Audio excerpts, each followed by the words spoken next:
Hey look, something Disgaea is happening. I've come back from my grave. I've never done something like this, since I don't like getting caught in the big whirring hype machine that usually goes along with games.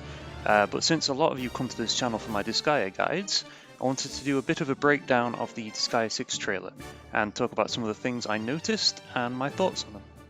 Okay, I guess the first thing the trailer wants to show us, and the first thing to talk about, is the new main character. He's a zombie boy, who apparently gets stronger every time he dies. His design is obviously a matter of taste, and I honestly don't have a strong opinion either way. He's very much an anime protagonist material, but I do like that they continue the tradition of Disgaea main characters wearing a red accessory on their neck or head, this time his hood. Main characters are usually made to be kind of safe and widely loved, and as Disgaea has gone on, NIS have gotten closer to the shonen style archetype, to the point of it being a little bit bland. I'm looking at you, Killia. What I do notice about our new guy is that he's made to appear young and bratty, and if you look at some of the example expressions they've put on his character sheet, he starts to look very similar in personality to a certain other old favourite.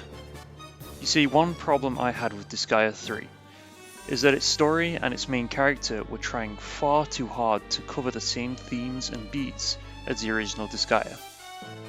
Mao is just a budget lahal. He's got some paper-thin anime quirks bolted onto him, but in general, Disgaea 3 felt like an attempt to recapture the magic of the original, as the series went from the PS2 to the PS3. This trailer's giving me the same feeling, that as the series jumps from sprites to 3D models, they want to push everything that made the first game appealing. This can be a blessing or a curse depending on how it's handled, but I guess we'll have to see. There are a few more examples in this trailer of how they're trying to parallel this with the original Disgaea. One of which is the song they're using. It's actually a remix of a song in the first game called A Dark Race Becomes Magnificent. Oddly, even though they keep trying to recapture the magic of the first game, the tone has been kind of off for a while. Disgaea 1 was silly, but it took its story somewhat seriously. It knew how to balance its tone and tell a story without worrying that the audience would grow tired if the characters weren't oversimplified. I'm only speculating about this new one, but I hope I'm wrong here, where I feel like their heart is in the wrong place. I don't know, I guess I'm just still burned from Disgaea 5's lackluster story. When Zed first punches the screen after becoming a 3D model, my immediate feeling was, oh no. Not because 3D models are bad, in fact his is very good. It's stylized and it's simple, it captures the same pseudo-chibi look that the sprites used to. But because the animation had no weight or impact, it moves at this single set speed instead of having a build-up, a quick movement, and a payoff. Okay, no, listen, I'm not nitpicking. I do have nice things to say, just bear with me. With any attack or special move in any game or animation, there's a certain rhythm and impact to it. If we take a look at Disgaea 5's normal punch, you can see that because of the limitations of using sprites, the attack jumps from one frame of preparing the punch to another of the punch being thrown. So the time between the two frames is therefore implied. It's implied to be very short, like it's almost too fast to see, so you feel that the punch was very fast. Add to this the camera work, the screen shake, and the hitbox, and you can see just how much of an impact you can add by using certain simple animation techniques. I know this one was just an introduction animation for the trailer, so if we look at some of the attacks shown later on, some are actually a little better, but this problem still is here. 3D models do lend to having more expressive characters because of the ability to easily show a range of body language and facial expressions. But that lack of a sense of physical motion and feedback is an unfortunate loss from the jump to 3D. The other downside seen in these animations is also something inherent to 3D models. You can't easily use animation techniques like exaggeration, squash, blur, and stretch to get across motion well. Now, the sprites didn't do a whole lot of this either, to be honest, but it was there. But these models can come across as a little stiff because it has none of it. So now the good things about the 3D models. Like I said before, they're very expressive. Being able to pose a character in any way easily makes for a much wider variety of attacks and facial expressions. Watching the TGS gameplay footage, there are some of the idle poses I'm not a fan of, but in general the game looks very pretty. While the characters no longer pop against the background like they used to, the transition to 3D isn't a jarring one.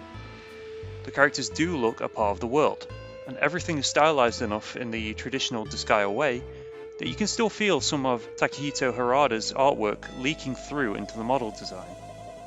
There's a lot of love and craft that's gone into this. It doesn't feel rushed or cynical like some of Disgaea's ports. In fact, they've done a much better job at this than another formerly 2D RPG did when they jumped to 3D. Now that we aren't limited to a set amount of poses per character, we can really get a slew of new and interesting attacks and animations. Even those in the trailer got me excited for what looks like far more personal, energetic, and endearing animations across the board. I noticed in the TGS footage that there is still some of the 2D artwork for each class and character too, so we aren't totally losing out on this colourful style which I've come to love. Speaking of the TGS footage, while I'm aware I'm supposed to be breaking down the trailer, I did just want to mention how similar the UI is to Disgaea 5. I was surprised they haven't done a redesign since the menus on that game seem to fit it so well. I would have thought that something more bespoke would be designed for this one too. But to be honest, the UI from Disgaea 5 was both the clearest and most stylish that the series has had, so using that as a template isn't really a bad idea. Oh, also the camera is now freeform instead of being locked into 4 different angles, which is awesome.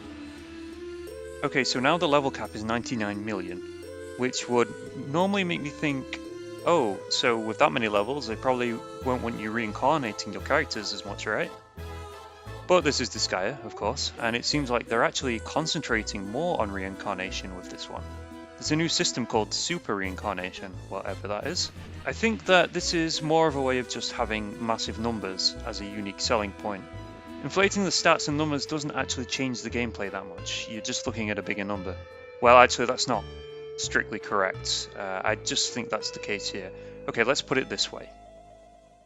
In an RPG where the numbers are small, the impact of every single level is much higher. If the max level is 20, then the max stats of a character will also be quite low. Meaning something that's very low damage for Disgaea is actually massive damage for, say, Divinity Original Sin 2. When you increase the level cap, you're also increasing the numbers across the board, making each time you level up worth less. So unless you design the game around this, you're either going to be making leveling up seem less of a big deal, or making the game grindier by being able to make the jump in the enemy level higher between each encounter. What I'm trying to say is, bigger isn't better, and in fact, unless they really think about how this is going to impact the system, it can be a bad thing. Overall, I'm pretty excited about Disgaea 6. I'm glad they're trying something new that doesn't feel like a gimmick, but it feels like an evolution of what Disgaea has led up to. I'm actually excited to see how the 3D models turn out. They look pretty good right now. The only downside, I guess, is we're probably not going back to the 2D sprites which looked so great in Disgaea 5. This is all very early on and it's normally not my place to speculate. But as I've mentioned before, my enjoyment of Disgaea has changed over the years. What was once something I enjoyed for the tone, the story and the characters, I've come to instead enjoy for the depths of the mechanics and the problem-solving style of gameplay you find in the post-game. So it remains to be seen if that same mathematics sandbox of a game is in this new one. But I will be there to find out. Oh, and I should probably finish those Disgaea 5 guides, eh? Thank you for watching. I do stream on Twitch at twitch.tv/voxelstar, and I'll be here with more Disgaea stuff, and why don't you check out some of my other stuff as well. Thank you for watching, and I'll see you next time.